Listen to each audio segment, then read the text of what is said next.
안녕하세요. 저는 몇 개월 전 결혼식을 올린 조금 나이가 많은 여성입니다. 조금 나이가 많다고 하니 얼마나 먹었나 궁금하시죠? 약간 부끄럽지만 새 나이를 하고 있네요. 아, 몇 개월 전 올린 결혼식은 재혼이 아니라 초혼입니다. 그래서 좀 더 부끄럽기도 하고요. 어떻게 이 늦은 나이에 운명의 상대를 만나서 결혼하게 되었는지 궁금하시죠? 그 이야기를 풀어보려고 이렇게 사연을 쓰기 시작했습니다. 제 이야기가 재미가 있을지는 모르겠지만 그래도 재미나게 들어주셨으면 좋겠네요. 그럼 이야기를 시작해 보겠습니다. 저는 어떻게든 성공하겠다는 일념 하나로 악착같이 대학을 졸업하고 취업 준비를 했습니다. 27살의 나이에 대기업 공채에 합격해서 무려 15년이라는 세월을 회사 일에만 매진하면서 살았네요. 그 15년 동안 몇 번이고 때려치고 싶다는 욕구가 솟아오를 정도로 힘들고 치사했지만 능력만큼은 출중했기에 승진 또한 빨랐습니다. 동기들 중에 대부분은 결혼하고 그만두고 육아휴직 중에 그만두고 하는 일이 많았거든요. 저는 결혼도 안 했고 당연히 육아휴직도 쓰질 않았으니 그만큼 빠르게 승진이 가능했죠. 거기다가 운도 좀 따랐던 것 같은 게 하는 프로젝트들마다 성과가 꽤 좋았습니다. 자연스럽게 차기 팀장 자리는 제 몫이 될 거다 할 정도로 회사에서 인정받고 있었고요. 그러다 결국 팀장 자리까지 제가 차지하게 되었습니다. 다른 팀들은 전부 남자 팀장인데 저희 팀만 딱 불구의 여자 팀장으로 인정을 받았어요. 다른 동기들은 아직도 과장에 지방 전출에 전전긍긍하는 사람들도 많았고요.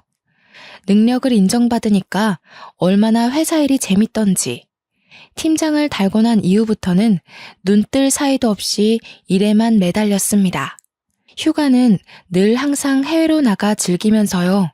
근데 친구들도 하나둘 결혼하고 애도 키우고 하다 보니 점점 저랑 놀아줄 사람이 없더라고요. 유일한 노처녀로 자리를 잡고 나니까 휴가도 혼자 가는 일이 많아지고 주말에 같이 술 먹고 스트레스 풀어줄 친구가 하나 없더라고요. 그렇다고 팀원들 보고 주말까지 같이 놀자고 하는 나쁜 상사는 아니었고요. 나이 40이 넘어가니까 정말 하루하루가 재미없는 일뿐이었어요. 쳇바퀴처럼 돌아가는 회사 일에 짜여 맞춰진 제 일상이 지루했습니다. 새로운 자극이 필요하다고 생각이 들어서 운동도 해보고 그림도 그려보고 취미 생활을 찾아 나섰어요. 그런데 그것도 다 나이가 걸리더라고요.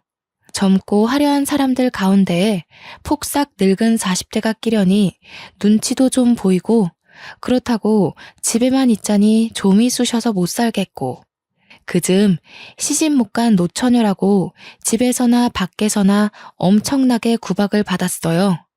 저희 팀 실적이 좋아지면 옆 팀에서 셈이라도 나는지 팀원들에게 노처녀 상사 밑에서 고생하니까 그 정도 성적이 나오는 거라며 제 능력을 깎아내리기도 하고요. 명절만 되면 삼촌들이고 고모들이고 저를 물어뜯지 못해서 안달이 난 사람처럼 굴었고요. 명절에 회사 일 핑계대고 피하는 것도 한두 번이지 회사 일 뭐 저 혼자 하나요? 매번 출근한다고 거짓말을 하기도 어렵고 어쩌다 설에 한번 집에 있었더니 난리도 그런 난리가 없더군요. 저희 아버지께서 장남이시거든요. 뼈대 있는 집안인의 머네 하면서 장남이 굳은 일 다 하고 제사 다 가져간 그런 집안 있잖아요. 우리 엄마가 참 많이 고생하셨죠. 아무튼 설에 저희 집으로 모든 친척들이 다 모인 거예요. 안 그래도 우리 고모들이 저를 벼르고 있었는지 어쨌는지 저를 보자마자 시집은 언제 가냐고 바로 공격을 하시더라고요. 일에 미쳐 사니까 남자가 없는 거 아니겠냐고 잔소리를. 우리 엄마도 저한테 그런 소리를 안 하는데 왜 고모들이 저한테 그러는지 이해가 안 갈 뿐이었습니다. 저보고 뭐라는 줄 알아요? 대기업 팀장식이나 달고 있으면서 얼굴 꼬라지가 그게 뭐냐요? 보톡스나 필러 같은 거 하나 안 맞냐면서 관리를 좀 하라고. 그러다가 젊은 애들한테 치여서 정말 평생 혼자 살아야 된다고 이제 주제 파악을 좀 하라는 거예요. 더 늙으면 애를 낳고 싶어도 못 낳는다. 입만 열면 잔소리를 해대는데 내가 왜 설에 출근을 안 했을까 엄청나게 후회했죠. 거기다가 제가 고모가 셋이나 있거든요. 근데 그 집 아들들이 죄다 하나같이 실패작이나 다름없어요. 하나는 식당 하다가 말아먹은 이후로 빚만 잔뜩이라 일용직 노동자로 살고 있다고 하고, 하나는 툭하면 회사를 때려쳐서 사회생활한 지 꽤 됐는데도 만년 대리. 그것도 중소기업 전전긍긍하면서 그 나이에 대리로 숙이고 산다고 엄청 불쌍한 놈 취급을 해대는데 솔직히 한심하죠. 마지막 하나는 그냥 취업도 포기하고 PC방에서 먹고 놀고 자고 하는 백수나 다름없고요. 그러니 대기업에 팀장직 달고 있는 제가 얼마나 눈꼴 시렵겠어요? 그것도 지들은 다 아들인데 저는 딸이잖아요. 남아 선호사상이 짙게 깔린 이 집 구석의 유일한 딸. 근데 하필이면 제일 성공한 게 그 딸이라니. 하지만 저라고 가만히 있었던 건 아니죠. 제가 저런 더러운 꼴 일일이 당하고 있었으면 대기업 팀장 자리에 곱게 앉아있을 수 있었겠어요? 제가 얼마나 싸움닭인지 모르고 저한테 덤비는 거나 마찬가지였죠. 하도 시집가라 난리를 치길래 저도 똑같이 해줬어요. 사촌들은 돈이 없어서 장가를 못 가나? 아님 직업이 없어서 장가를 못 가나? 고모들이 눈에 쌍심지를 켜고 저를 째려보는 게 느껴졌습니다.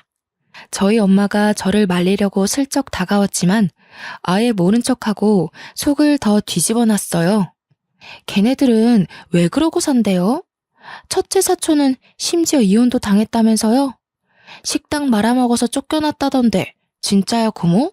첫째 고모가 거품고 쓰러지려는데 둘째랑 막내 고모가 저한테 너무한 거 아니냐고 막 그러더라고요.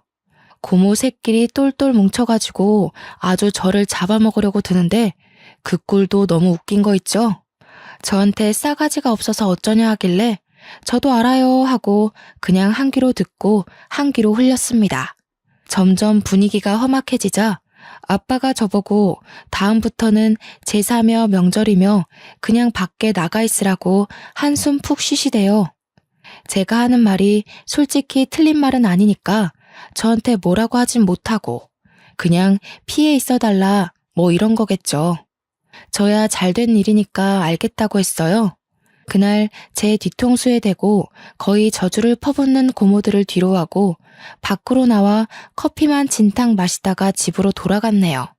고모들 다 갔으니까 저녁 먹으러 들어오라는 엄마의 말에 신이 나서 집에 갔는데 약간 분위기가 요상한 거예요.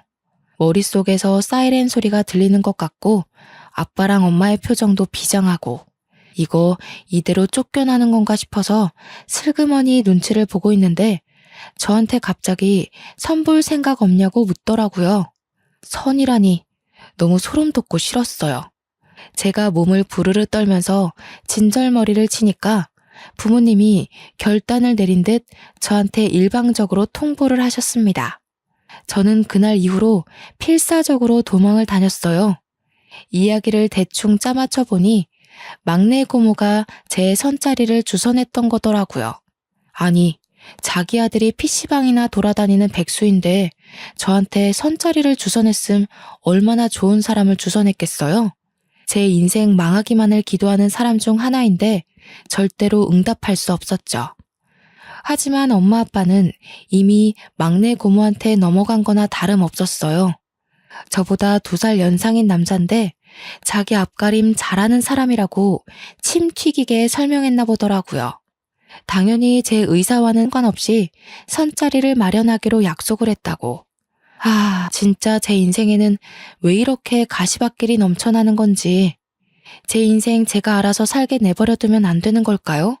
미루고 미뤘는데 어느 날 밥이나 함께 하자며 부모님이 저를 불렀고 어쩔 수 없이 한정식 집에서 부모님을 기다렸습니다. 하지만 그 자리에 나온 건 부모님이 아니라 웬 남자였어요. 저는 직감했죠. 이 남자가 막내 고모가 주선한다던 그 남자구나. 그 자리에서 박차고 일어날 수도 없고 어쩔 수 없이 밥이나 한 끼 든든히 먹으러 나온 거다. 주문을 외우며 자리에 앉았습니다. 어차피 공짜 밥일 텐데 평소에 못 먹는 거 실컷 먹자는 느낌으로 말이죠. 근데 이 남자 밥 먹는 매너가 참 좋더라고요. 직업도 의사라던데 그래서 그런지 손이 참 예쁘게 생긴 사람이었어요. 어디 의사인지 궁금해서 슬쩍 물어보니 성형외과 의사래요. 돈도 많이 벌 것 같고 원래 성형외과 의사들이 진짜 부자라면서요. 제가 농담으로 보톡스나 한번 공짜로 놔달라고 했어요. 우리 고모들이 그렇게 울부짖던 보톡스 필러 공짜로 맞을 수 있으면 한 번쯤 해보고 싶긴 했거든요. 근데 저한테 웃으면서 그럴 필요 없겠는데요? 하더라고요. 입에 발린 말도 할 줄 알고 자리가 생각 외로 화기애애했습니다. 요즘은 젓가락질 잘하는 사람 찾기가 힘든데 아주 정석으로 젓가락질을 하더라고요. 콩조림 하나 잡는데 삐끗하는 거 없이 아주 가지런히 잘 잡고요. 마음에 들긴 했는데 이대로 만나면 고모가 원하는 대로 해주는 것 같아서 대충 명함만 교환하고 나왔어요. 성형외과 원장이라고 써있긴 했는데 본인 이름 걸고 운영하는 건 아니고 페이닥터라고 하더라고요. 그렇게 배불리 먹고 집에 오니 피곤함이 막 몰려오대요. 그래서 아무 생각 없이 푹 잤습니다. 다음날 아침 출근길에 휴대폰을 보니 남자에게 연락이 와 있었어요. 모르는 번호였지만 직감했죠. 어제 선본 남자가 나한테 연락을 했구나 싶어서 전화를 했더니 이번 주에 바쁘냐고 밥 한 번 더 먹고 싶다고 했어요. 뭐 같이 밥 먹던 게 나쁘지 않았으니까 좋다고 했어요. 두 번째 만남도 꽤 괜찮았어요. 양식을 먹는데 스테이크 써는 소리도 요란스럽지 않고 대화도 아주 잘 이어가는데 이 남자는 왜 여태 결혼을 못한 거지? 하는 생각이 들었습니다.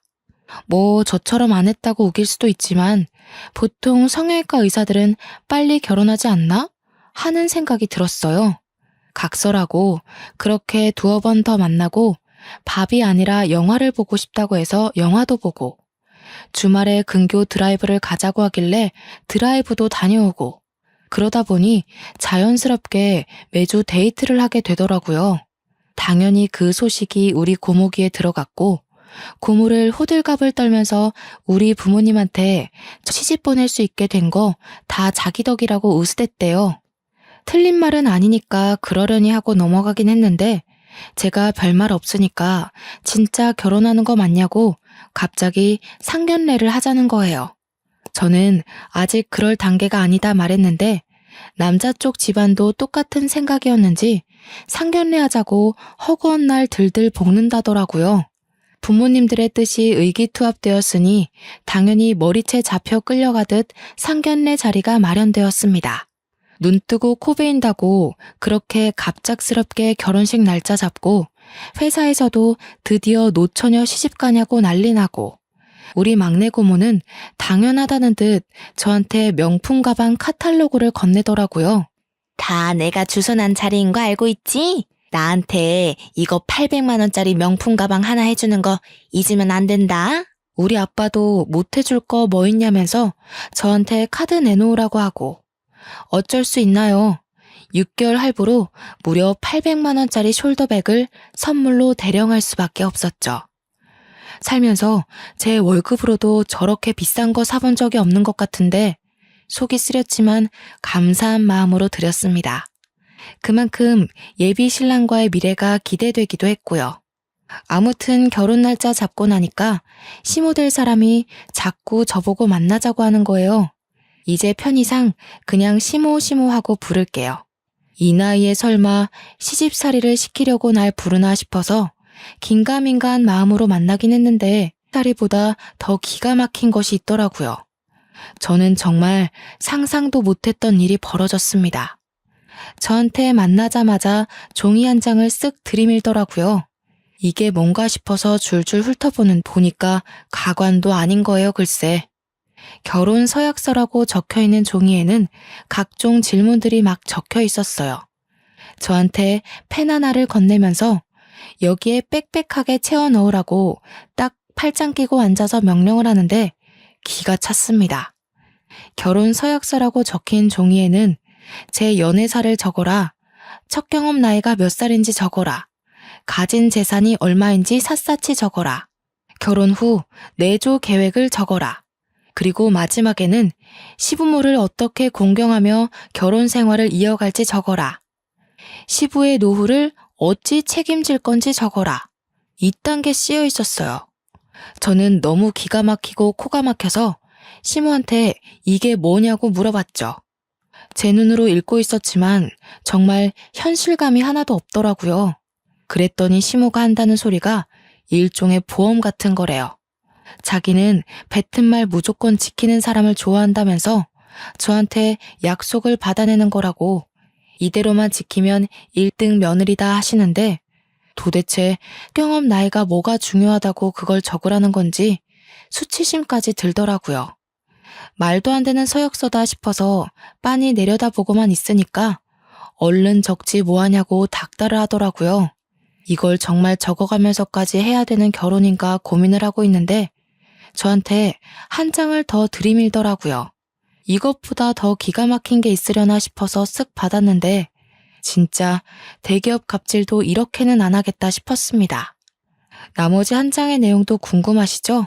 그 한 장에는 빼곡하게 가짜는 소리들이 써져 있었어요.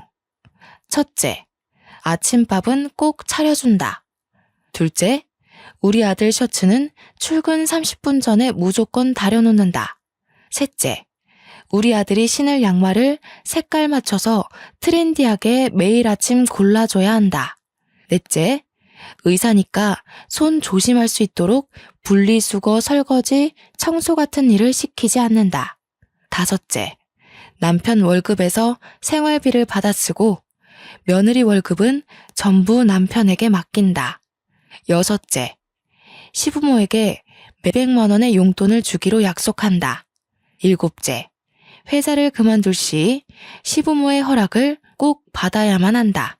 이게 전부가 아니었지만 일단 기억나는 건 이 정도가 있었습니다. 세상에, 이런 걸 종이로 남겨서 며느리도 아니고 예비 며느리에게 전달하는 미친 시모가 또 있을까요? 저는 세상에 태어나서 이런 굴욕적인 일은 처음 당해보는 거였어요. 항상 똑부러지게 할 말 다 하고 살았던 저는 업무를 볼 때도 절대 지지 않고 할 말 다 하면서 쟁취하는 스타일이었거든요. 그런데 고작 예비 신랑의 엄마라는 이유로 저한테 이런 갑질 아닌 갑질을 하다니 속이 시커멓게 타는 기분이었습니다. 우리 부모님이라고 제가 이런 취급받으면서 결혼하길 원하실까요? 저는 아니라고 생각했거든요. 그래서 저는 그걸 시모가 보는 앞에서 북북 소리를 내며 찢어버렸습니다.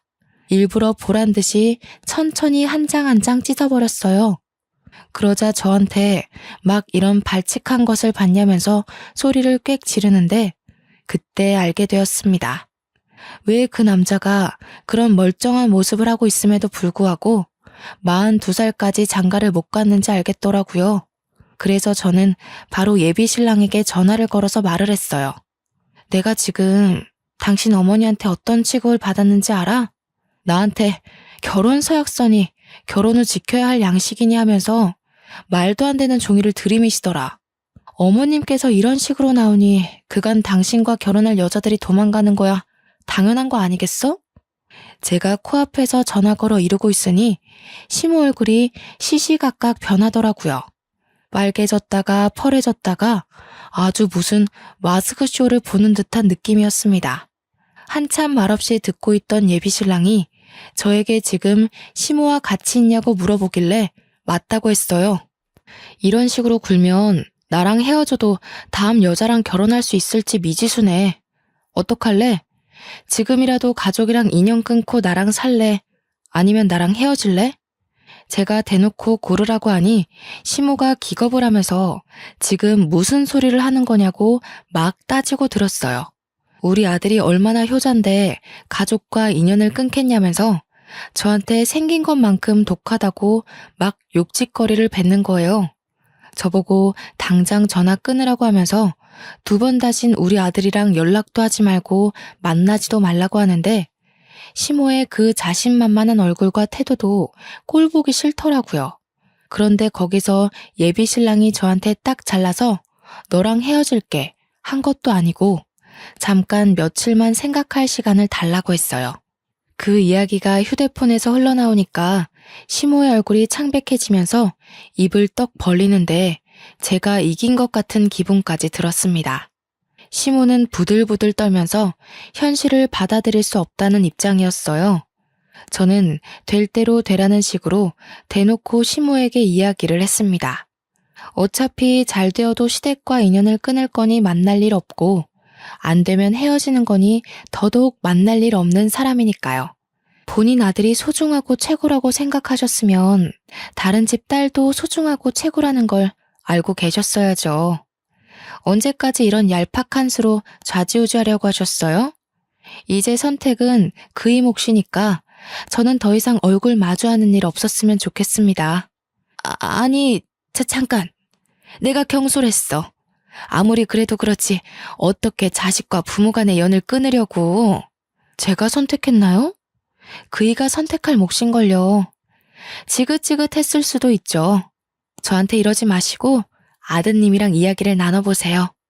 저는 태연하게 그 자리를 박차고 나왔습니다. 정말 42살이나 먹고도 의사임에도 그것도 돈 잘 버는 성형외과를 하면서도 왜 장가를 못 간 건지 의문이었는데 속 시원히 알게 되었죠. 말 맞다나 시모의 저런 못된 농간질로 인해 장가 못한 거라면 적어도 이 사람에게 문제는 없다는 뜻 아니겠어요? 저도 어차피 결혼 같은 거 귀찮다고 생각했었던 사람이니까 이 사람이 가족을 선택해도 저한테 크게 충격이 올 것도 없었고요. 그냥 무작정 이 남자의 연락을 기다리게 되었습니다. 매일같이 결혼식 준비다 데이트다 꾸미고 나가던 딸이 집에서 내내 시간을 보내니까 부모님께서 안달이 나셨나 봐요. 저한테 넌지시 물어보시길래 이걸 말할까 말까 고민하다가 속 시원하게 털어놓았습니다. 그랬더니 우리 엄마 완전히 거품고 쓰러지시는 거 있죠? 세상에 노망난 게 틀림없다면서 어디 그런 걸 들이미냐고요. 고모들이 우리 집에 와서 난동 부릴 때마다 엄마가 맨날 시집살이 시키는 집엔 절대 시집 못 보낸다고 했었거든요. 저한테 똑 부러지게 아주 잘했다고 칭찬을 입에 침이 마르게 하셨어요. 제가 생각해도 좀 똑 부러지는 처사였다고 생각하고요. 집에서도 제 편을 들어주니 마음이 든든해지더라고요. 이제 남은 건 예비 신랑이 어떤 결정을 내리느냐 그거에 달린 거였죠. 저는 먼저 연락하지 않고 재촉하지 않고 끈질기게 기다리고 인내했습니다. 딱 5일 뒤에 저희 집으로 찾아왔더라고요.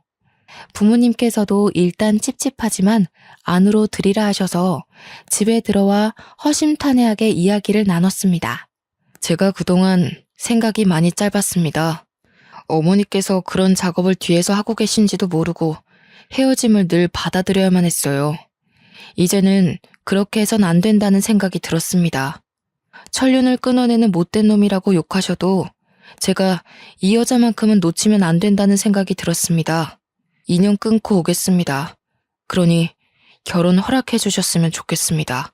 감정이 격해지지도 않고 조근조근 자기 할 말 다 하는 이 남자를 어찌 사랑하지 않을 수 있을까 하는 생각이 들었습니다. 우리 부모님께서도 그 진심이 느껴지신 건지 예비 신랑에게 부모님의 몫까지 장인 장모가 채워주겠다고 약속을 하셨습니다. 예비 신랑은 며칠 밤을 잠 못 자고 고민했다고 했어요. 그래서인지 안색도 푸석하고 마음이 참 안타깝고 슬프더라고요. 저는 고민 끝에 저에게 와줘서 너무 고맙다고 앞으로 우리 둘이 행복하게 살자고 약속을 했습니다. 결혼식도 간소하게 정말 부를 사람들만 불러서 우리끼리 진행하기로 약속했고요. 이리저리 뿌린 데가 많다며 아빠는 조금 난색을 표하셨지만 우리 둘의 결정에 토달지 말라고 제가 강력하게 이야기했습니다. 이인은 가족까지 버리고 온 마당에 자기 손님 챙겨서 어떻게 결혼하냐고 따졌더니 아빠도 그냥 알겠다고 마시더라고요. 앞으로 이런 일 없게 하겠다고 서로 단단히 약속을 걸고 그날은 우리 집에서 거하게 술도 마시고 밥도 먹었습니다. 예비 신랑과 저는 앞으로 행복하게만 지내자고 했어요. 그런데 문제는 여기서 또 한 번 터지게 되었습니다. 우리 막내 고모가 저랑 남편을 이어준 거였다고 했잖아요. 굳이 선자리를 들이밀어서 저와 남편을 만나게 해준 1등 공신이기는 하나 속사정이 따로 있었던 거였어요. 고모가 집으로 찾아와서 아빠한테 난리를 쳤다는 거예요. 엄마가 몰래 전화 걸어서 이야기를 해줬는데 글쎄 아빠한테 이 결혼 절대 시키면 안 된다고 그 집 완전 또라이 집안이라고 욕을 했대요. 아빠는 이게 또 뭔 소린가 싶어서 이야기를 잠자코 들었대요. 근데 막내 고모가 한다는 소리가 그 집 시어머니가 엄청난 집착쟁이고 아들이라면 치마폭에 쌓아 키워가지고 거의 뭐 아들 스토킹하는 수준이라고 욕을 했대요. 제가 시집가면 그 집에서 평생 종노릇 해야 될 거라면서 절대 결혼시키면 안 된다고. 자기도 그거 나중에 듣고 알아서 지금 한달음에 달려온 거라고 하면서 미리 알아서 다행이지? 고맙지? 그랬다는 거예요. 아빠가 이건 또 뭔 소린가 싶던 거죠. 그래서 막내 고모한테 그래도 사위가 자기 집이랑 연 끊고 살기로 했다고 이야기하면서 일단 선 마련해 준 건 고맙다고 했대요. 인연이 이어지려고 하니까 어떻게든 이어진다면서요. 근데도 불구하고 고모가 집에서 안 나가고 버티면서 당장 헤어지라고 하라니까 하면서 소리를 지른 거죠. 뭔가 이상하게 생각한 엄마가 첫째 고모랑 둘째 고모한테 막 전화해서 물어본 거예요. 아무것도 모르는 척 하면서요. 아니, 막내 고모가 갑자기 우리 사위네 집안을 폄하하면서 이야기하니까 찝찝해서 그러죠 뭐. 언제는 간이고 쓸개고 빼줄 것처럼 빨리 결혼하라더니 왜 저러는지 몰라. 아직도 몰라? 근데 이상하네. 선자리 주선해준 것도 막내가 그 집에 돈 빌려서 대신 선자리 주선한 거잖아. 근데 갑자기 왜 또 마음을 뒤집고 결혼하지 말라고 난리지? 엄마가 모르는 척 되물었대요. 돈을 빌렸다뇨? 하니까 첫째 고모가 술술 불더라는 거죠. 알고 보니 시댁에 3천만 원을 빌린 게 있었대요, 막내 고모가. 하나뿐인 아들이 맨날 PC방 전전긍긍하다가 돈이 없어서 중고마켓 사기를 쳤는데 그게 줄줄이 엮여서 합의금을 냈어야 했다네요.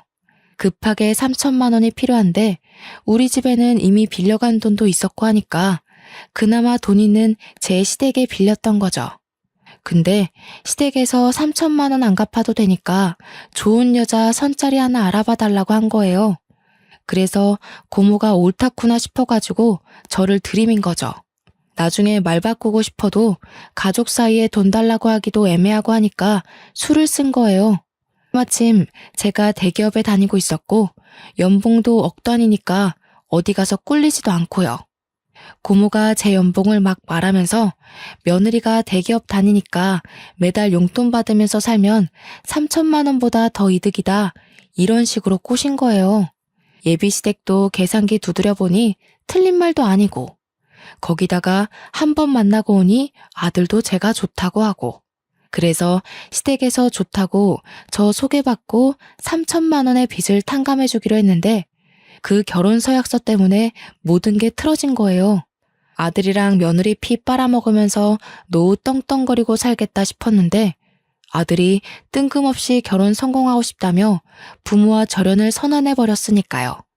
그러니까 막내 고모한테 그 불똥이 팍 튄 거죠. 너 때문에 다 망했다. 다 우리 아들 돌려내라. 파혼시켜라. 어떻게든 이 결혼 못 막으면 너 나한테 3천만 원 당장 갚게 될 줄 알아라 하면서요. 고모는 단돈 3천만 원 때문에 저를 팔았다가 지금은 수습하느라 계속 저희 집에 찾아와서 제 결혼을 뜯어말리는 거였고요. 사건의 전말을 알게 된 부모님께서는 800만 원짜리 가방 괜히 사줬다면서 당장 그거부터 찾아오자고 하셨습니다. 저는 사건이 하루 걸러 마구마구 터지니까 정신이 없었어요. 그 와중에 저를 3천만 원에 팔아먹고 저한테 800만 원짜리 명품백까지 뜯어낸 막내 고모를 경멸하게 된 건 당연한 거고요. 제 이야기를 들은 예비 신랑도 진짜 표정이 딱 굳어버리는데 무섭더라니까요. 아빠가 안 그래도 고모네 집 찾아간다고 벼르고 있는데 막내 고모가 또 집으로 찾아왔더라고요. 하필이면 제가 집에 있을 때 찾아와서는 저한테 막 이 결혼하지 말라고 난동을 치는 거예요. 저희가 3천만 원에 대한 속사정을 모르는 줄 알고 저한테 막 예비 신랑 험담까지 하는데 우리 엄마가 참다 결국 폭발하고 말았죠. 아니 신우, 너무한 거 아니에요? 우리 딸한테 선자리 주선한 것도 그 3천만 원 때문이라면서요. 근데 이제 와서는 3천만 원 갚으라니까 결혼하지 말라고 난동을 부려요? 아니, 올케가 그걸 어떻게 알았어요? 내가 진짜 일이 꼬일라니까 한도 끝도 없이 꼬이네. 사정 다 알았으니까 내가 솔직하게 이야기할게요. 그 집에 3천만 원 대신 갚아줘요, 그럼. 저는 완전히 벙쪘죠. 그 돈 빌려다가 아들내미 합의금으로 써놓고 이제 와서 왜 우리 보고 보따리 내놓으라는 격인지 제가 코웃음을 뻥치니까 막내 고모가 씩씩거리면서 저보고 너만 아니었으면 일이 이렇게 꼬일 것도 없었다고 하더라고요. 솔직히 그 서약서가 뭐가 어떻고 어떻다고. 그냥 네네 하고 받으면 되지. 그걸 따박따박 따지고 들어서 일을 이렇게 만들어? 이래서 여자가 사회생활 오래 하고 그러면 피곤한 거야. 아무리 그래도 집안 어른인데 네가 그러면 되겠니? 고모가 돈 갚아야 해서 이러는 거지. 내가 잘못한 거 하나도 없거든요. 선택은 신랑이 한 거지 제가 종용한 게 아니라고요. 그리고 그 3천만 원을 왜 우리가 갚아요? 고모 아들이 사고 쳐서 합의금 낸 건데 우리가 왜 갚아주냐고요. 고모가 저한테 삿대질을 하면서 저리 정이 없냐고 돈도 잘 버는 게 돈 좀 주면 안 되냐 막 그러는데 진짜 사람이 이렇게 뻔뻔할 수도 있는 건지. 그 말을 듣던 아빠가 화가 머리끝까지 차오르셨는지 막내 고모한테 지금 당장 나가라고 꼴도 보기 싫다고 소리치니까 그제서야 좀 목소리가 줄어들더라고요. 우리 아빠 진짜 무서운 사람이긴 하거든요. 동생들한테 한없이 다정하고 착하게 굴다가도 수틀리면 눈도 안 마주치고 끝까지 꽁에 있는 그런 사람이요. 3천만 원만 갚아주면 당장 나간다니까. 내가 오죽하면 이러겠냐고 오빠. 이게 아직도 정신 못 차리고 무슨 소리라는 거야 진짜. 우리 딸이 너한테 800만 원짜리 가방 사준 것도 내가 다 알고 있다고. 그걸 네가 무슨 자격이 있어서 받아? 그 가방부터 내놔. 그러니까 고모 얼굴이 새하얗게 변해서는 우물쭈물 하더라고요. 암만 그래도 800만 원짜리 가방을 빼앗기긴 싫겠죠. 그러면서 아주 얄밉게 이야기를 하더라고요. 내가 급전이 필요해서 그 가방 팔아서 없어. 800만 원짜리라더니 금매로 파니까 500만 원밖에 안 주더라. 이왕 받을 거 더 큰 걸로 받았으면 이런 일도 없었을 텐데. 너 지금 그걸 말이라고 하는 거야? 당장 따라 나와. 고모네 집이 우리 집이랑 동만 다른 같은 아파트였거든요. 아빠는 제 팔을 덥석 잡고는 앞에 있는 고모한테 앞장서라고 했어요. 고모가 말귀를 못 알아들으니까 당장 너네 집으로 가자고 하면서 고모의 등을 떠밀었습니다. 고모가 뭐 별 수 있나요? 아빠의 불아리는 눈에 고모가 잔뜩 쫄아가지고 현관문을 열었습니다. 아빠가 문 열리자마자 집안을 샅샅이 뒤지기 시작했어요. 그러더니 옷방에서 가방을 하나 꺼내오더라고요. 네, 바로 제가 사준 800만 원짜리 명품 가방이었습니다.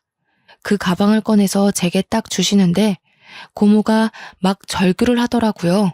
아니, 치사하게 줬다가 뺏는 게 어딨어? 그리고 따지고 보면 내 덕에 둘이 결혼하는 건 맞잖아. 그 가방 내 거야. 소란 피우지 말고 얌전히 있어. 이거 사주라고 내 딸한테 말한 게 쪽팔리다 쪽팔려. 그러면서 저한테 이거 환불하기 늦었냐면서 저보고 가지라고 던져주었어요. 제 돈으로 산 거니까 제가 갖는 게 맞죠 뭐. 팔았다고 거짓말한 것도 가방 빼앗기기 싫어서 마지막 발악을 한 것 같은데 결국엔 찾아내서 가지고 오니까 고모가 막 매달리더라고요. 저한테 이미 준 거 아니냐고 제발 달라고 막 애원을 하는데 이깟 가방이 뭐라고 이렇게까지 하나 싶었습니다. 제 바지가랑이 붙잡고 매달리는 고모의 손을 아빠가 탁 쳐내더니 그러길래 남의 일에 뭐 그리 참견을 해대냐며 잔소리를 퍼부었습니다. 저는 속으로 얼마나 고소했는지 몰라요. 고모들이 매 명절마다 찾아와서 잔소리할 때 아빠는 그냥 듣고만 있었는데 그게 마음에 다 쌓여 있었나 봐요. 우리 딸은 너희 아들이랑 달리 사고도 안 치고 똑부러지게 자기 할 일 다 하는 녀석이라고 하면서 이깟 가방 네 아들 보고 사달라 해라 하시는데 엄마도 뒤에서 엄지척 하시고 저도 아빠에게 새로운 모습을 본 것 같아서 속으로 박수를 막 쳤습니다. 아빠가 딱 쐐기를 박으셨어요. 너 그 3천만 원 갚을 때까지 내 눈앞에 띄기만 해봐 아주. 감히 우리 딸 가지고 장사한 것도 열이 받아 죽겠는데 나더러 네가 빌린 3천만 원까지 갚아달라는 소리를 해대? 고모가 아무 말도 못하고 우물쭈물 있자 아빠는 혀를 끌끌 찼습니다. 스스로 벌어서 그 돈 다 갚으면 그때 얼굴 보고 살 테니까 그 전까진 얼굴 비추지도 말어. 명절이고 생일이고 은근슬쩍 낄 생각하지 말란 말이야. 넌 그 돈 갚을 때까지 내 동생도 아니다. 알겠냐? 고모는 막 울면서 오빠는 자기 마음은 하나도 몰라주고 어떻게 그럴 수 있냐고 막 오빠 미워 라며 소리를 질렀죠. 자다 깬 사촌동생이 나와서 이게 다 무슨 일이냐 하며 배를 벅벅 긁고 있는데 진짜 백수 한량 새끼 답이 없더라고요. 지네 엄마 울고불고 하는데도 뒤에서 하품이나 쩍쩍 하고 있고 아빠는 그런 사촌동생 보면서 정신 차리라고 한마디 하고 결국 막내 고모가 첫째, 둘째 고모한테 전화로 막 호소하기 시작했습니다. 그 이야기를 들은 고모들이 우리 엄마한테 쓴소리를 내뱉기 시작했죠. 이게 다 올케 딸내미 때문에 생긴 분란 아니냐고 어떻게 가족끼리 싸움이 나게 부추길 수 있냐고 투덜투덜 거렸다는데 옆에 듣던 아빠가 전화기를 뺏어받고는 첫째 고모, 둘째 고모한테도 욕을 했대요. 그딴 소리 할 거면 너네도 전화하지 말고 찾아도 오지 말라고요. 명절에 와서 일손 하나 도운 적이 없는 것들이 입만 살아서 사람 피곤하게 한다고요. 결국 예비 시댁에서도 저한테 잘못했다고 그런 서약서 따위 챙기지 않아도 되는 거라고 미안하다고 하는데 저는 무시했죠. 예비 신랑이 이미 절연하기로 마음먹은 상태인데 제가 이제 와서 용서하면 그 결심이 하찮게 되잖아요. 그래서 우리는 원래 예정했던 대로 정말 친한 친구들의 초대해야 될 몇 명만 불러서 제주도에서 스몰 웨딩을 했습니다. 시부모님 당연히 초대 안 했고요. 우리 부모님만 모셔서 가운데 혼주석 마련해서 했어요. 당연히 막내 고모도 참석 못했고 첫째 고모랑 둘째 고모는 눈치를 살살 보면서 오더라고요. 제가 의사한테 시집 간다는 소리를 들었는지 넌지시 병원은 어디니? 하면서 묻는데 그냥 대충 대답해 드렸어요. 나중에 그렇게 애타게 찾던 보톡스 한번 공짜로 놔드린다고 하니 좋아하시더라고요. 결혼하고 한 3개월 지나니까 은근슬쩍 고모들 통해서 막내 고모가 우리 신혼집 궁금해하시고 어떻게 사냐고 물어본다고 하더라고요. 첫째 고모가 우리 엄마 편에 찰싹 붙어선 걔는 아직도 정신 못 차리고 왜 그런다니 하길래 진이 빠진 저희 엄마는 그냥 그러게요 하면서 대꾸해주고 말았다고요. 아빠는 고모들한테 신신당부를 했네요. 절대 막내한테는 입뻥끗도 하지 말라고 말이죠. 어디 사는지 아는 순간 너네부터 인연 끊길 줄 알아라 협박도 하시고요. 덕분에 저희는 아직도 시댁에 간섭 없이 잘 살고 있습니다. 어떻게든 기회 잡아서 저희와 다시 인연을 이어가고 싶어 하시는 것 같은데 떠난 버스는 돌아오지 않는 법이죠. 남편도 이번에 성형외과를 작게 개업했어요. 쌍꺼풀 수술에는 자신 있다던 남편 실력이 진짜 좋은지 혼자서 운영하는 성형외과인데도 예약이 계속 들어오네요. 벌써 남편과 행복하게 지낸 지 1년이 다 되어 가요. 생각보다 시간이 정말 빠르더라고요. 깨를 볶다 보니 1년이란 시간이 지났고 저희는 슬슬 2세도 준비해 보려고 합니다. 물론 나이가 조금 있어서 난임 클리닉을 다녀야 할 것 같지만 그래도 충분히 가능성이 있다고 하니까 포기하면 안 되겠죠? 시험관 시술이 많이 아프다고 해서 걱정도 조금 들지만 용기를 가지고 시도해 보려고 합니다. 그때 제가 만약 서약서를 찢어버리지 않았다면 지금 같은 행복은 없었겠죠? 저를 믿고 저를 선택해준 남편에게 다시 한번 고마움을 느껴요. 헌신도 제 짝이 있다고. 제 짝은 지금 남편이 틀림없는 것 같습니다. 막내 고모의 주선 덕분에 얻은 짝꿍이지만 그 부분은 틀림없이 제가 고마워해야 하는 거 맞겠죠? 물론 지금 당장엔 고마움을 이야기할 마음은 없고요. 우리 막내 고모가 저한테 퍼부었던 잔소리를 생각하면 아직 좀 더 당해도 될 것 같습니다. 제가 속이 좁다고 느껴지실지 모르겠지만 근래에 얼마나 사이다를 먹은 것 같은 느낌인지 첫째 고모, 둘째 고모도 우리 엄마한테 설설 기는 걸 보면 아주 속이 시원해요. 여러분도 본인의 짝과 행복하신가요? 틀림없이 행복하실 거라고 생각할게요. 추운 날씨에 짝꿍 옆구리 꼭 붙잡고 행복한 하루를 보내시기 바라겠습니다. 연말인데 부부 동반으로 즐겁게 보내시고 솔로라면 빛이 나는 솔로 생활을 즐겨보세요. 제 이야기는 여기까지입니다. 들어주셔서 정말 감사합니다. 안녕하세요. 인천에서 미용실을 운영하고 있는 43세 여성입니다. 적과의 동침이라는 영화를 본 적 있으신가요? 영화 속 내용이랑 많이 다르지만 저는 동거남의 정체를 전혀 모른 채 3년을 같이 살았습니다. 하지만 누군가가 남편이 쓰고 있던 가면을 벗겨주었죠. 그래서 저는 남편이 감추고 있던 끔찍한 본 모습을 보게 되었습니다. 몇 달 동안 저는 남편에 대한 배신감과 억울함 때문에 일이 손에 잡히지 않을 정도였죠. 덕분에 운영하던 미용실도 직원들에게 맡기고 집에 틀어박혀서 은둔형 외톨이처럼 지낸 적도 있었습니다. 그렇게 힘든 시간을 견뎌내고 보니 시간이 약이라는 말이 왜 있는지 알겠더군요. 이제는 저의 가슴 아픈 사연을 모두 털어놓고 새로운 마음으로 시작할 수 있게 되었습니다. 제가 이렇게 호되게 당한 이유는 남편의 외모 때문이었습니다. 제 이상형의 첫 번째 기준은 바로 잘생긴 외모였거든요.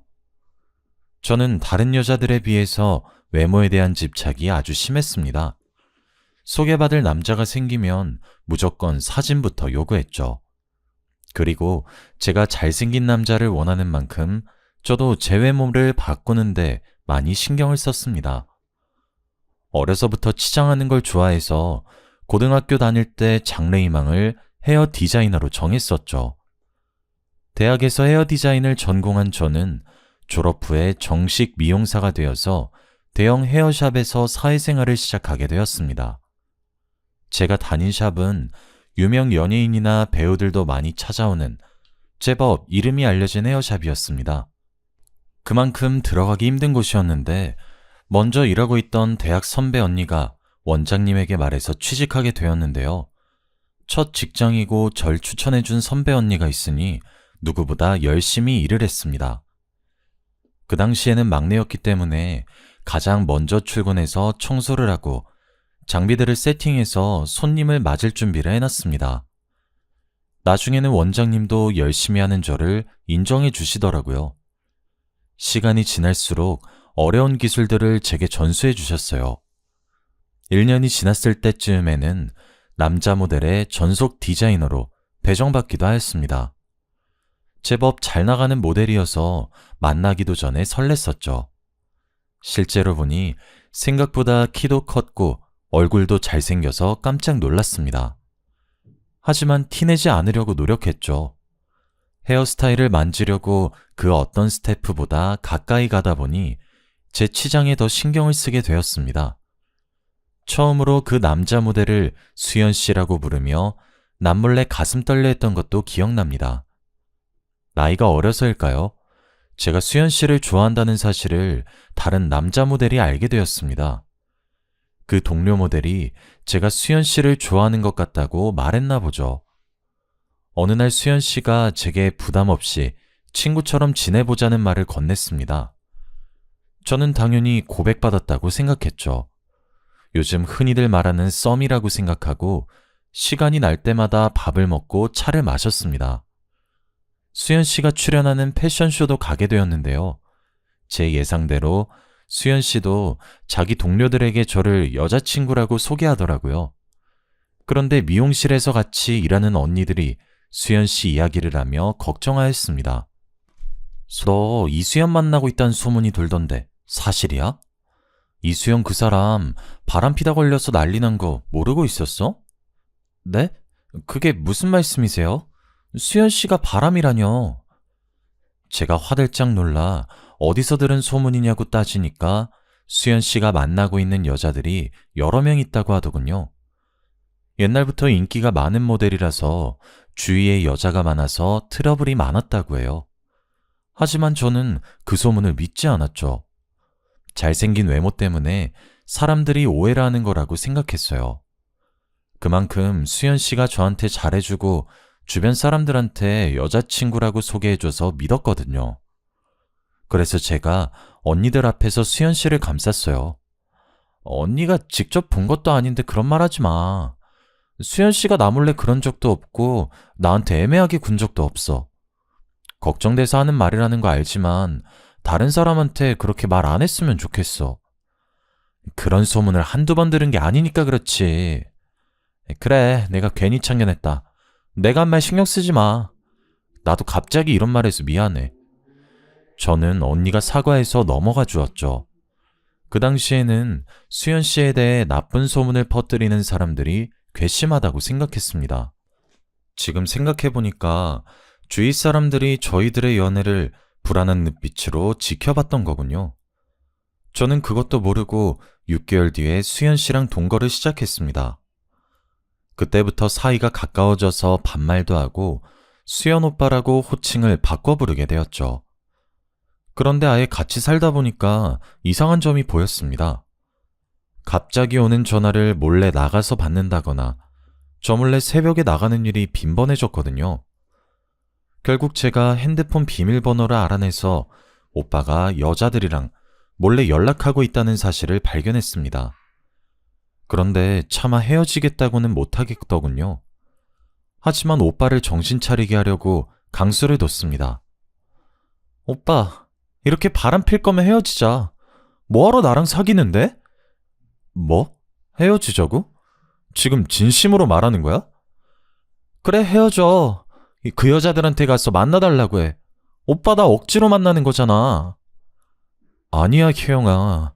내가 잘못했어. 사실 네가 오해한 거야. 난 그런 짓 하려고 만난 게 아니라. 저는 오빠가 잡아주길 바랬습니다. 그런데 저를 붙잡으려고 구구절절 변명을 늘어놓고 매달리는 오빠를 보니 마음이 놓이더군요. 오빠가 아직 저를 좋아한다는 사실을 알아내고 지금 만나고 있는 여자들을 모두 정리하겠다는 다짐을 받아냈습니다. 하지만 오빠는 약속을 지키지 않았죠. 전 그것도 모르고 오빠랑 결혼을 했는데 결혼 후에도 바람을 피우고 있었습니다. 뒤늦게 모든 걸 알게 되었지만 한동안 모른 척하고 지냈습니다. 오빠와 이혼하게 되는 상상을 하니 무척이나 괴로웠거든요. 이제는 연애할 때처럼 헤어지자는 강수를 둘 수도 없었습니다. 앞으로 어떻게 해야 할까 골머리를 앓고 있을 때 또 일이 터지고 말았습니다. 미용실에서 퇴근하고 집에 들어오니까 오빠가 웬 여자랑 안방 침대에 누워있더군요. 제가 잘 알고 있는 여자였습니다. 여러분도 다 아시는 유명한 여자 모델이었거든요. 저는 그 여자 모델을 본 순간 이젠 끝을 봐야 되겠다는 생각이 들었습니다. 당신 지금 뭐 하는 거야? 어떻게 다른 여자를 안방에 들일 생각을 해? 진짜 미친 거 아니야? 아니, 나는 우리 그냥 누워만 있었어. 당신이 생각하는 그런 짓 안 했다고. 뭐? 그게 말이 된다고 생각해? 오빠가 어처구니 없는 변명을 내뱉길래 헛웃음을 내뱉었습니다. 제가 결국 못 참고 소리를 지르면서 물건을 집어던지니까 오빠가 이런 식으로 할 거면 당장 이혼하자고 오히려 큰 소리를 치더라고요. 그리고 집을 나가버렸죠. 남편을 놓칠 수 없었던 저는 남편에게 가정으로 돌아올 기회를 여러 번 주었습니다. 하지만 전 남편은 끝내 내연녀를 선택했고 저는 눈물을 머금고 전 남편과 이혼하게 되었습니다. 그렇게 저는 초혼에 실패하게 되었습니다. 혼자 살게 된 후로는 미용실을 운영하면서 여러 남자들을 만나게 되었습니다. 하지만 재혼할 정도로 좋은 남자가 나타나지를 않아서 재혼은 거의 포기해버렸죠. 그러다 7년 뒤에 미용실 단골 손님과 친해지게 되었습니다. 제가 규철 씨, 규철 씨 친근하게 부르면서 자주 오라고 먼저 다가가니까 친구처럼 지내게 되었죠. 규철 씨는 저보다 5살 연하였습니다. 제가 남편에게 끌린 이유는 당연히 잘생긴 얼굴 때문이었는데요. 규철 씨랑 사이가 급격하게 가까워지니까 이번에도 주위 사람들이 저를 말리기 시작했습니다. 제가 규철 씨랑 재혼하고 싶다고 말했거든요. 저희 엄마도 미용실까지 찾아오며 지금 결혼하지 말고 조금 더 만나보라고 재혼을 뜯어말린 적도 있었죠. 지금 결혼은 안 된다. 사귄 지 얼마나 됐다고 그래? 1년, 아니 2년만 더 만나봐. 사람은 오래 봐야 알 수 있어. 엄마, 오래 봐도 모르는 게 사람이야. 이번엔 내가 다 봤다니까? 여자 관계도 깨끗한 사람이야. 너 그놈 잘생겨서 그러는 거지? 남자든 여자든 얼굴 반반한 것들은 인물값 하는 법이야. 이왕 재혼할 거면 조건 좋고 푸근하게 생긴 사람한테 가야지. 남편 얼굴 뜯어먹고 살 거 아니니까 다시 생각해봐. 푸근하게 생긴 사람은 바람 안 펴? 규철 씨가 잘생겨서 엄마가 오해하는 거야. 엄마보다 내가 더 잘하니까 걱정하지 말고 가만히 있어. 제가 이렇게 고집을 피우니까 엄마가 집에 가서도 매일 전화를 하며 걱정을 하시더라고요. 물론 저도 재혼하다가 또 이혼하게 될까봐 걱정됐지만 남편은 절대 이혼할 일이 없을 거라고 했습니다. 장모님도 참, 내가 무슨 바람을 핀다고 그래. 내가 그동안 만난 여자도 4명밖에 없어. 가볍게 만난 적 한 번도 없는데 왜 그렇게 말씀하시나 몰라? 그래, 자기 진지한 거 나도 알지. 자기 한번 연애하면 3, 4년씩 연애했다며. 나는 자기 믿어. 저는 남편의 연애사를 전부 알고 있었고 연애나 결혼에 대해 진지한 사람이란 걸 알고 있어서 재혼을 결심하게 되었습니다. 그런데 남편이 결혼하기 전에 조건을 들어달라고 하더군요. 동거부터 시작했으면 좋겠다는 겁니다. 그리고 후에 결혼하더라도 애는 2년 뒤에 가졌으면 좋겠다고 말하였습니다. 젊었을 때 동거를 해본 적이 있어서 동거부터 시작하자는 조건은 저도 받아들일 수 있었습니다. 남편에게 동거하고 싶어 하는 이유를 물어보니 저랑 같더군요. 같이 살다 보면 서로에 대해 몰랐던 걸 알게 되고 아무리 맞춰봐도 안 맞는 경우가 있으니 같이 살고 싶다는 것이었습니다. 동거하고 싶어 하는 이유가 납득이 돼서 오케이 했지만 두 번째 조건은 납득이 되지 않았어요. 그래, 결혼 전에 동거는 할 수 있어. 그런데 애는 2년 뒤에 가지고 싶은 거야? 여보, 내 나이를 생각해야지. 내일 모레면 40이야. 지금 당장 임신해도 노산인데 2년 뒤엔 조금 아닌 것 같아. 그건 나도 알아. 그런데 무턱대고 애부터 만드는 건 부담스러워. 내가 모아둔 돈이 많은 것도 아니고 마음의 준비도 안 됐는데. 게다가 당신이랑 신혼도 즐기고 싶단 말이야. 그러니까 2년 뒤에 이세 계획 세워보자. 다른 이유는 몰라도 저랑 신혼을 즐기고 싶다는 말을 하니 설레더군요. 남편은 저랑 다르게 초혼이니까 그런 거라고 생각했습니다. 하지만 2년은 너무 긴 기간이었습니다. 그러다 이세를 가지지 못하게 될까봐 남편을 계속해서 설득했어요. 하지만 남편이 저랑 보내는 신혼기간이 너무 즐거워서 이세가 생기면 질투가 날 것 같다고 하니 더 이상 임신 계획을 세우자는 말을 못 하겠더라고요.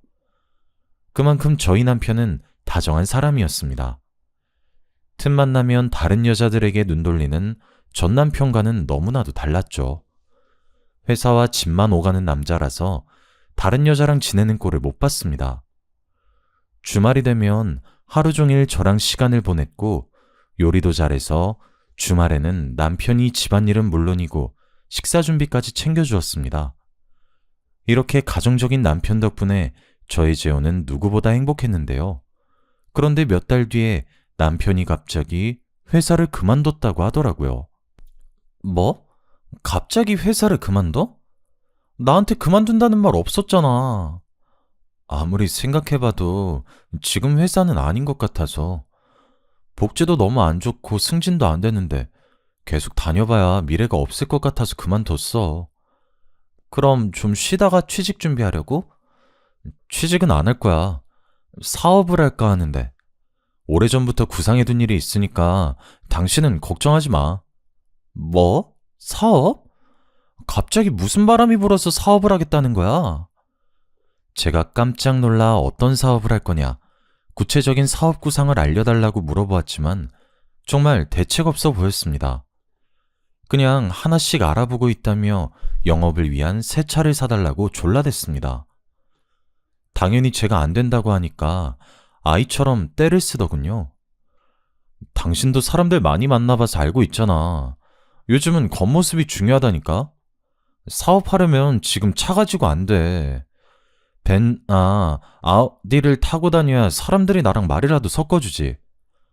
나한테 투자한다 생각하고 차 한 대만 뽑아줘. 저는 안 사주려고 했는데 남편의 허름한 차를 보니 마음이 불편해지더라고요. 자기가 이런 차를 끌고 다녀서 무시를 당했다는 말을 듣고 차를 사줄 수밖에 없었습니다. 제가 없는 돈을 억지로 끌어써서 무리한 것도 아니었으니까요. 남편에게 비싼 차 하나 사줄 수 있는 여유는 있었습니다. 사업을 시작했다는 남편이 제가 사준 벤을 끌고 다니더니 어떤 사업을 하는지는 전혀 말해주지 않았습니다. 그 뒤로 집에도 잘 들어오지 않았죠. 그래서 남편이 돌아올 때까지 기다리고 있다가 현관문 앞에서부터 남편을 졸졸 따라다니며 물었습니다. 여보, 왜 이제 들어와? 사업은 어떻게 돼가고 있는 거야? 그리고 어떤 사업하고 있는지 말 안 해줄 거야? 피곤하게 왜 이래. 일하다가 들어온 사람한테 너무한 거 아니야? 사업은 내가 알아서 할 테니까 신경 쓰지 마. 어떻게 신경을 안 써? 당신이 맨날 늦게 들어오는데. 제가 정색을 하면서 화를 내니까 그제서야 남편이 저를 달래더군요. 사업은 잘 되고 있으니 걱정하지 말라고 했지만 물러설 수 없었습니다. 끝까지 포기하지 않고 화를 내니 남편도 목소리가 커지기 시작했습니다. 진짜. 나한테 도대체 왜 이러는데? 내가 몇 번이나 말했잖아. 내 일은 내가 알아서 한다고. 내가 당신한테 미용실 손님 몇 명이나 왔는지, 오늘은 얼마나 벌었는지 물은 적 있어? 근데 왜 나한테 묻는 건데? 내가 그렇게 못 믿어? 남편이 이렇게 물으니까 순간 미안해지더군요. 그래서 제가 그 뒤로 아무 말도 안 하니까 남편이 집에 들어오는 날이 줄어들었습니다. 거의 주말 부부 같은 생활을 하게 되었죠. 남편이 그러니까 날이 갈수록 초조해지더라고요. 재혼한 지 1년이 넘어가는데 남편이 관계를 가질 때마다 항상 피임을 했습니다. 제가 애를 가지자고 보챌 때마다 남편은 자기가 하는 사업이 자리를 잡을 때까지 조금만 더 기다려달라는 말만 하였습니다.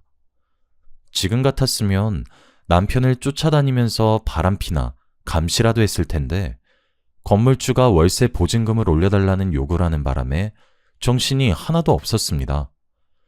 저와 건물주 할머니는 예전부터 사이가 좋지 않았습니다. 성격이 괴팍하고 임차인들에게 함부로 말을 해서 그 할머니를 좋아하는 임차인은 한 명도 없었거든요. 들리는 말에 의하면 할머니가 자식들하고 의절까지 했을 정도로 지독하게 돈을 밝힌다고 하더라고요. 제가 새 들어있는 건물이 할머니 남편이 소유하고 있는 건물이었는데 남편이 죽은 다음 할머니와 자식들 사이에서 다툼이 벌어졌다고 합니다. 보통은 공동명의라든가 건물을 처분해서 돈을 공평하게 나눠 가질 법도 한데 한치의 양보도 없이 건물을 독차지하려고 험한 말까지 하더군요. 건물주 할머니가 자식들이랑 소문이 날 정도로 싸웠고 결국은 서로를 고발했다고 하는데요. 그 결과 할머니가 건물을 차지하게 되었고 자식들과의 인연은 완전히 끊어져 버렸다고 해요. 저도 그 소문을 전해 듣고 할머니를 정말 안 좋게 보고 있었죠. 그런데 갑자기 다짜고짜 찾아와서는 저보고 보증금을 더 달라고 하는 것이었습니다. 미용실, 넌 요새 장사가 잘 된다며? 200만 원 더 줘야겠더라. 네? 할머니, 갑자기 무슨 말씀이세요? 저 요즘 장사 안 돼요. 누가 장사 잘 된다고 했는데요? 그리고 장사 잘 된다고 보증금 올리는 사람이 어디 있어요? 어디 있긴 여기 있지. 요즘 유명한 맛집들도 월세 다 올린다는 소리 못 들었어? 그럼 장사 잘 안 되면 보증금 깎아주시나요? 월세라도 덜 받으실 거예요? 다른 사람이 이런 소리를 했다면 좋게 넘어갔을 테지만 제가 그동안 쌓인 게 있어서 말투가 험악해지고 있었습니다. 할머니가 임차인들을 늘 무시하며 가게 이름으로 불렀거든요. 저는 미용실이라고 불렀고 야채 가게 하는 사람을 야채라고 불렀습니다. 제 가게에 수시로 찾아와서 잔소리하는 건 기본이었습니다. 손님이 있는데도 물을 많이 쓴다느니, 밤에 전기를 켜놓고 간다느니 별 영양가 없는 잔소리로 수치심을 주었죠. 점점 치솟는 물가 때문에 보증금을 올려받는다고 하면 모를까. 예고도 없이 들이닥쳐서 장사가 잘 되니 돈을 내놓으라고 하니까 괘씸하더라고요. 그래서 바로 선전포고를 하고 말았습니다. 장사가 잘 된다고 보증금 올려받으실 거면 제가 나갈게요. 끝까지 이러실 거면 제가 나간다고요. 그래? 나가는 건 네 마음이지만 보증금은 당장 못 주니까 알아서 해라. 네? 그게 무슨 말이에요? 계약도 거의 끝났고 제가 나가겠다고 하는데 보증금은 당연히 돌려줘야죠. 2년이 어디서 눈을 부릅뜨고 대들어. 보증금 받고 싶으면 고발하든지 마음대로 해. 제가 갑자기 나가겠다고 하니까 화가 났는지 배짱을 부리시더라고요. 고작 몇백만 원 더 받으려다가 세입자가 나가게 됐으니 짜증이 많이 나셨나 봅니다. 저한테 욕을 하면서 난리를 피우시길래 저도 할머니를 내쫓으면서 소리쳤죠. 알겠어요. 고발할 테니까 나가시라고요. 저도 많이 참았는데 끝까지 이런 식으로 나오면 저도 고발할 수밖에 없죠. 그래 해라. 누가 겁낼 줄 알아? 어린 년이 겁도 없이 감히 누구한테 대들어? 결국 제 손에 내쫓긴 할머니께서 욕을 하시면서 가버리셨습니다. 저는 모아둔 돈도 있으니 적당한 상가가 있는지 둘러보려고 했습니다. 더 이상 할머니를 마주치고 싶지 않다는 생각에 바로 미용실을 옮기려고 했습니다. 단골들에게 미용실을 옮긴다는 말도 해두며 상가 자리를 알아보다가 새로 지은 아파트 단지를 만나게 되었습니다. 아파트 안에 들어선 상가가 미용실하기에 딱 좋아 보이더라고요. 며칠 뒤에 저는 부동산을 찾아가서 상가 건물주를 만나게 되었죠. 건물주분께서 정말 친절하고 성격 좋아 보였습니다. 그전 건물주였던 악질 할머니와는 차원이 다르더라고요. 건물주분이랑 금세 친해져서 자기가 가진 건물이 남편이 남긴 유산이라는 사실도 알게 되었습니다. 저는 혼자서 여기까지 버티신 게 대단하다고 치켜세우며 남편 뒷담을 늘어놓았습니다. 남편이 사업한다며 집에 들어오지도 않아서 없는 거나 다름없다고 말하다가 미용실 앞에 붙여둘 현수막 업체도 추천하게 되었죠. 이 동네 사람들이 현수막을 보고 옮긴 미용실로 와주길 바랬는데 저렴하면서 친절한 업체를 만나게 되어서 다행이었습니다. 그래서 제가 그 업체까지 만나고 오니 웬일로 집에 남편이 있더군요. 제가 새로 지은 신축 상가에 미용실을 오픈할 계획이라고 하니 남편이 화를 버럭 내었습니다. 뭐? 신축 상가? 당신은 왜 나한테 말도 없이 미용실 옮긴 거야? 당신은 말한 적 있어? 내가 무슨 사업하고 있냐고 물어봐도 말 안 해줬잖아. 아니, 이건 다른 차원의 문제야. 이렇게 중요한 문제를 남편한테 말도 안 하고 결정하는 게 어디 있어? 저는 남편을 이해할 수 없었습니다. 자기가 하는 사업은 말도 안 해주면서 미용실을 새로 오픈했다고 화를 내다뇨. 게다가 남편이 지금 당장 건물주를 만나보자고 하였습니다.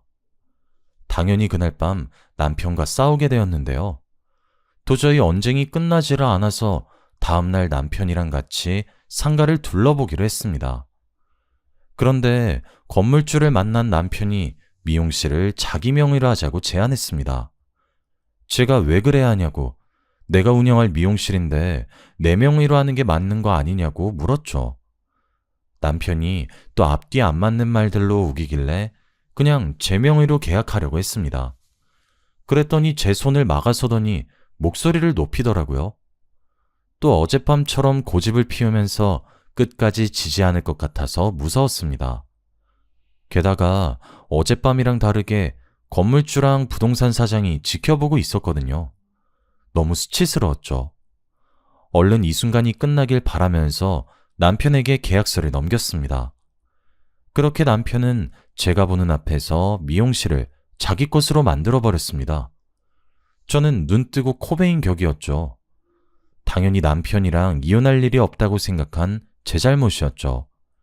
남편이랑 영원히 살 생각에 미용실을 누구 명의로 하든 상관이 없다고 치부해버렸습니다. 제 생각이 어리석었다는 건 곧 드러나게 되었는데요. 새로 지은 상가에 미용실을 열고 장사를 시작한 지 한 달 만에 남편이 말도 없이 사라져버렸기 때문입니다. 남편이 사라진 첫날 몇 번이나 남편의 핸드폰으로 전화를 걸어보았습니다. 남편의 휴대폰은 꺼져 있었고 이틀이나 기다려보았지만 남편은 돌아오지 않았죠. 제가 남편의 가출을 신고할 생각으로 경찰서에 가려던 찰나 이메일 한 통을 받게 되었습니다. 그쪽 남편이 어디로 사라진 건지 알고 있습니다. 라는 제목의 메일이었습니다. 메일을 보낸 사람은 당연히 모르는 사람이었습니다. 메일 내용을 보니 남편이 숨기고 있는 비밀을 알려주겠다고 하더라고요. 처음에는 누군가 장난을 치거나 스팸 메일이라고 생각해서 답장을 보내지 않았습니다. 우선 경찰서에 신고하고 남편을 기다렸죠. 그런데 미용실 명의를 자기 명의로 바꾼 것도 그렇고 이상한 메일도 신경 쓰여서 남편의 금융거래를 확인해 보았습니다. 그렇게 저는 남편이 미용실을 담보로 대출을 받았다는 사실을 알게 되었습니다. 제 돈을 가지고 도망을 갔던 거죠. 그래서 저는 곧바로 경찰서로 달려가 신고를 했습니다. 하지만 수상한 일은 여기서 그치지 않았어요.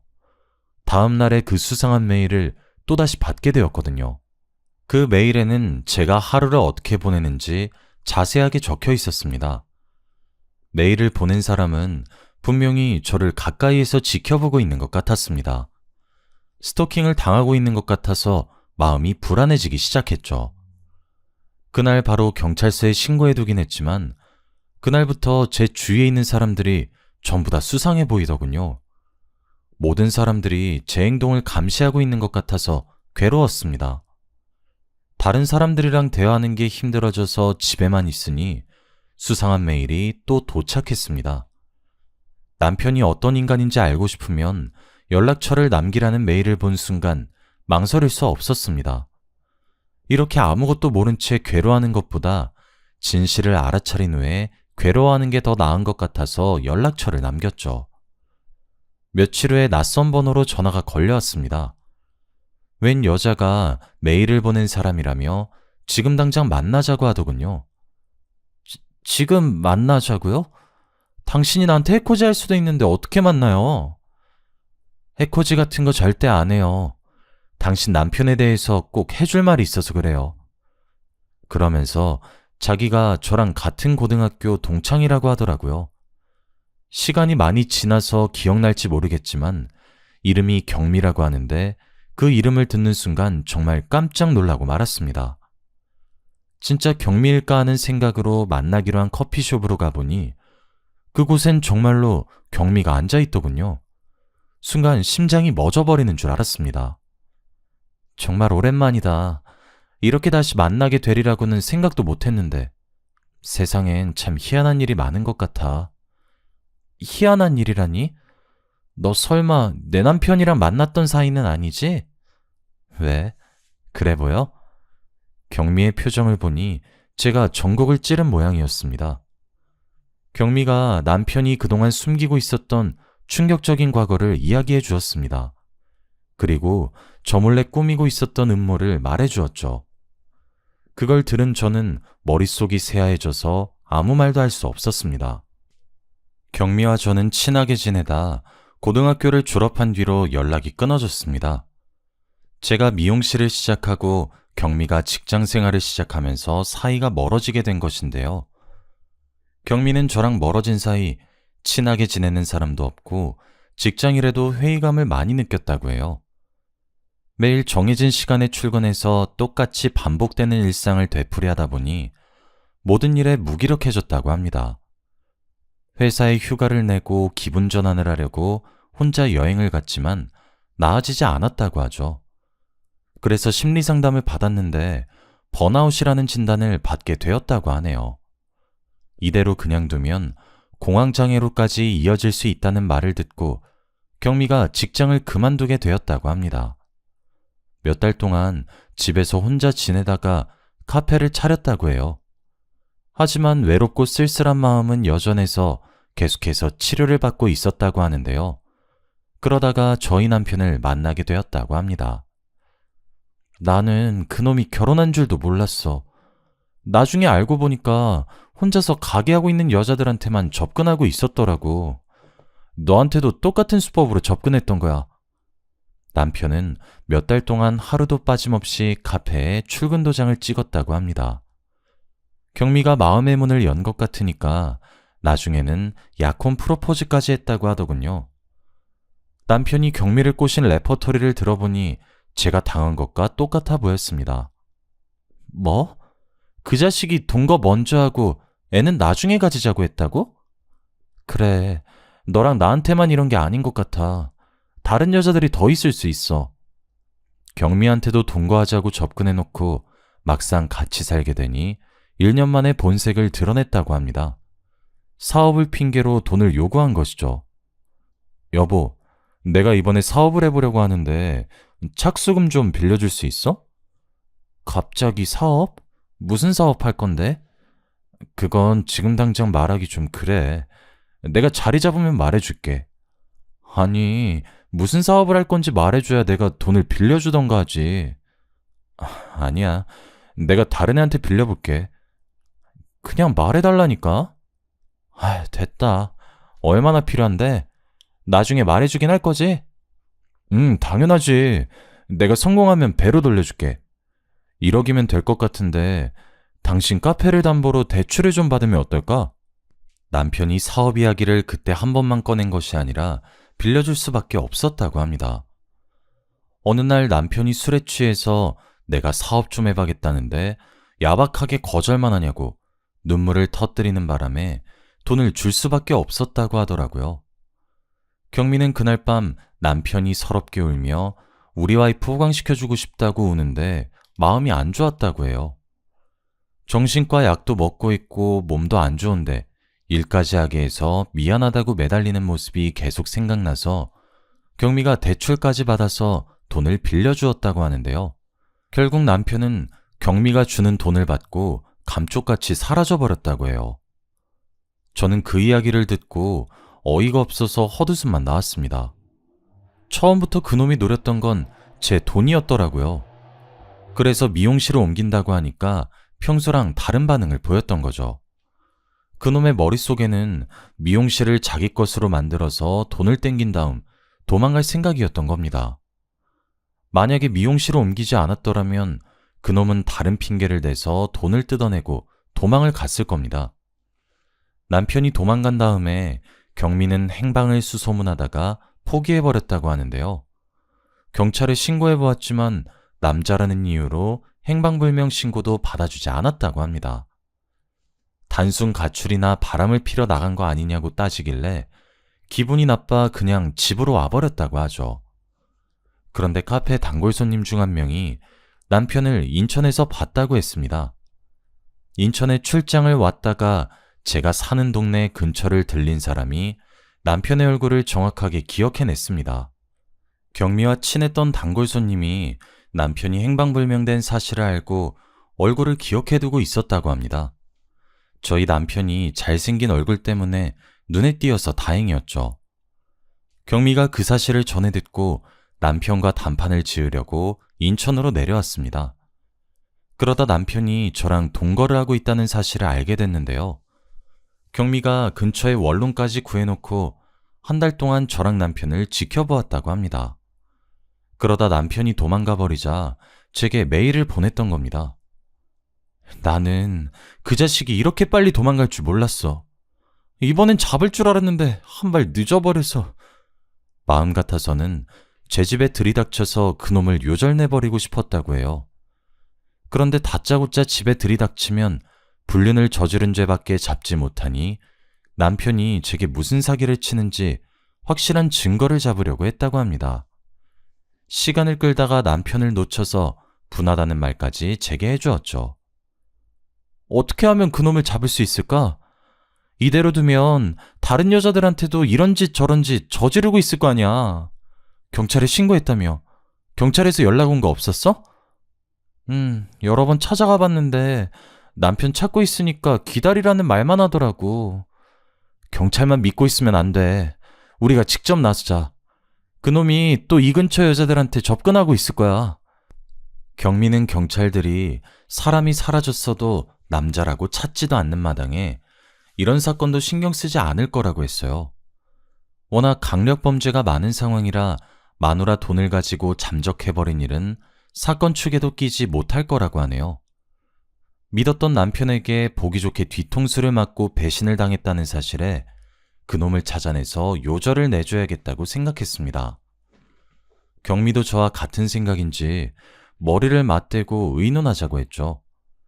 그러다 사람을 찾아주는 전문가에게 의뢰하기로 결정했습니다. 비용은 경미와 제가 반반씩 부담하기로 했는데요. 역시 이런 일은 경찰보다 흥신소 직원들이 전문가였습니다.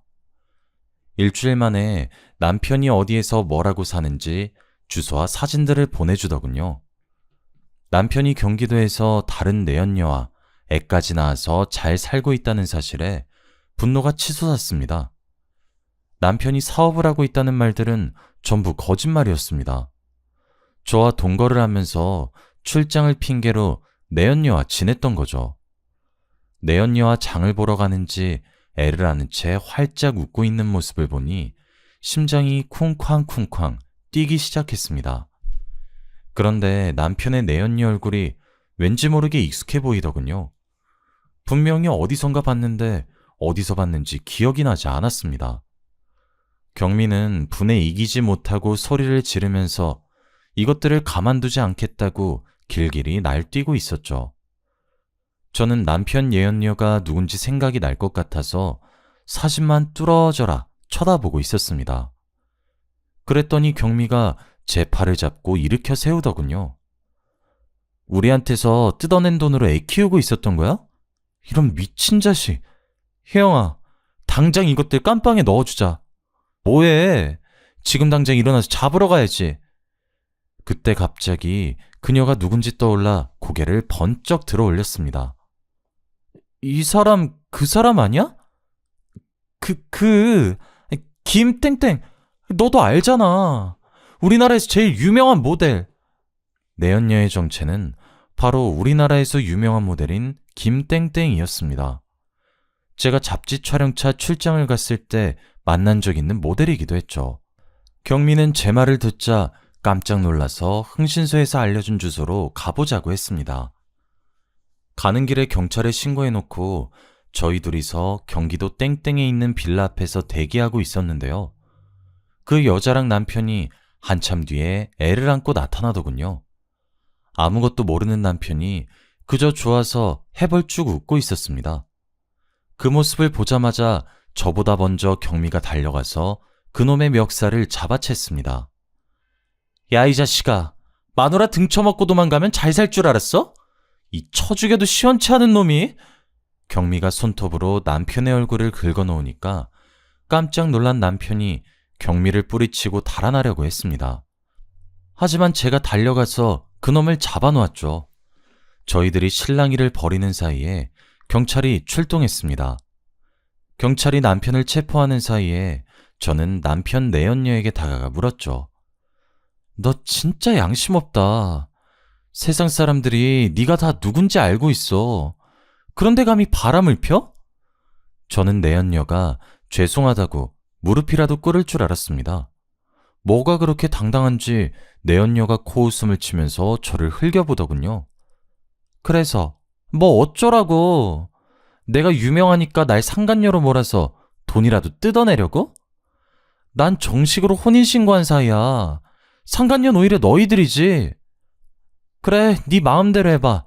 나를 상간녀로 고소해보라고. 근데 10년 전에 내 남편이랑 뒹굴다가 걸린 년이 할 소린 아닌 것 같은데? 뭐? 너 설마? 이제야 기억난 거야? 나 증거도 있어. 네 남편이 나한테 미안하다고 매달린 문자 있다고. 문자? 그거 조작한 건지 어떻게 알아? 너 같은 년 말을 어떻게 믿냐고. 내연녀가 끝까지 재수없는 말들을 내뱉길래 더 이상 참을 수 없었습니다. 저도 모르게 내연녀의 머리채를 잡아 뜯었는데요. 한 번도 아니고 2번이나 인연 때문에 이런 일이 생겼다고 생각하니 분해서 견딜 수가 없었습니다. 경찰이 있어서 다행이었죠. 경찰이 말리지 않았으면 그년 머리털을 죄다 잡아 뜯었을 겁니다. 그년이 끝까지 자기는 잘못 없다며 저를 체포하라고 소리치는데 속이 부글부글 끓더군요. 이거 놔! 저 년을 체포해야지. 내가 왜 경찰서 가야 하는데? 그 자식한테 여자가 한둘이었어? 왜 내 책임이야? 내연녀가 난리를 피우면서 소리를 질러대다가 경찰에 연행되었습니다. 경찰 조사 결과 둘은 공범이었다고 해요. 큰 돈을 벌 방법이 없으니 혼자 사는 여자들을 꼬셔보라고 재촉했다고 합니다. 애를 가지지 않으면 나중에 자기들의 정체가 발각되어도 문제없을 거라고 생각했나 봅니다. 본처가 피해자라고 나서서 피해를 입은 동거녀를 상간녀로 몰아세우려고 했던 거죠. 실제로 다른 여성들은 남편에게 사기를 당하고도 상간녀로 몰리는 게 무서워서 꼼짝없이 당하고 말았다고 해요. 하지만 이번에는 그렇게 빠져나갈 수 없었습니다. 내연녀는 저희들을 상간녀라고 소송했지만 경찰이 남편과 내연녀가 벌인 사기에 대한 증거를 확보해버리고 말았습니다. 검찰은 그 인간들을 구속해버렸는데 내연녀는 포기하지 않고 변호사를 선임하더군요. 저희들을 상대로 위자료 청구 소송을 하는 어이없는 짓을 저지르고 말았습니다. 결국 재판 과정에서 그년이 제 가정을 2번이나 파탄낸 것이 드러났고 제가 아니라 내연녀가 위자료를 지급해야 한다는 판결이 나왔습니다. 재판 결과에 따라 경미와 저는 그들이 살고 있던 빌라와 현금을 포함해서 모든 재산을 받아냈습니다. 그래서 전 남편이랑 내연녀는 정말 10원짜리 하나도 없는 알거지가 되어버렸죠. 어차피 그 인간들은 돈 같은 건 필요도 없을 겁니다. 교도소에 가면 국민들의 세금으로 먹여주고 재워주고 있으니까요.